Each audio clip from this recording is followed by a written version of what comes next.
Floyd Mayweather pinakita po ang kanyang bagong chicks ngayon mga boss. Napansin nga po ng mga fans na parang ayaw daw mag-holding hands. Dahil daliri lang po ang hinahawakan ni Floyd. Napakasarap po nitong chicks ni Mayweather mga boss. Sa kanyang edad na 49, talagang bumabanat pa rin ng matindi. Siguro nakakatatlong rounds pa itong si Floyd. Abakan natin ang kanyang exhibition fight kontra Zambidis. Matapos ang exhibition fight niya, paghahandaan na po si pambansang kamama ni Pacquiao sa darating na September. Samantala, binakante na po ni Jesse Bam Rodriguez ang kanyang tatlong titulo sa Super Flyweight Division. May laban po siya ngayong June 13 sa Bantamweight kontra Antonio Vargas. Challenger nga po si Bam Rodriguez dito para sa WBA Bantamweight belt. Dahil binakante na ni Bam Rodriguez ang kanyang titulo sa 115 pounds. Nagpapahiwatig ito mga boss na hindi na siya babalik sa timbang na yan. Dahil ang direksyon na po ni Bam Rodriguez ay paakyat na sa timbang ni The Monster Inoue sa 122. Target nga po ang laban nila kay Inoue December and January.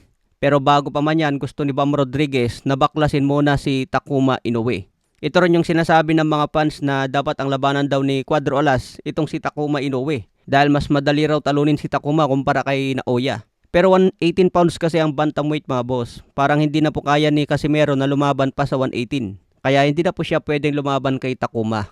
Sa 122 at 126 pounds na lang pwede lumaban si Cuadro Alas. Samantala, kanselado na po ang laban ni Ramon Cardenas at Sam Goodman dahil tinanggihan ng World Boxing Council na gawing isang interim title bout ang kanilang laban. Kinumpirma mismo ni WBC President Mauricio Sulaiman na hindi niya inaprubahan ang laban na ito. Dahil nga walang titulong nakataya, hindi na po matutuloy ang bakbakan. Dapat sanang laban na ito ilalagay sa undercard ni Tim Tszyu versus Errol Spence sa Australia. Pero dahil kanselado na po ang laban, nakatakdang babalik na lang si Cardenas sa buwan ng August. Ipapalabas ang laban niya sa Probox TV. Samantala si Sam Goodman naghahanap po ngayon ng bagong makakatapat. Kaya nga po sinasabi na posibleng papasok dito si Carl Ames Martin na number 1 ngayon sa WBO. Kung maglaban si Wonderboy at Sam Goodman, napakagandang test ito para kay Wonderboy. Ito na ang malaking break para kay Wonderboy. Sana makuha ito ng MP Promotions mga boss si Sam Goodman. Sa iba pang balita, update natin ang nangyari kay Rene Baterbonia. Nagsalita na po ang nanay ni Rene Baterbonia mga boss at ito ang kanyang sinabi. Marunong po ba siya lumangoy? Marunong, laki po yun sa hagusan. Kaya marunong yung lang.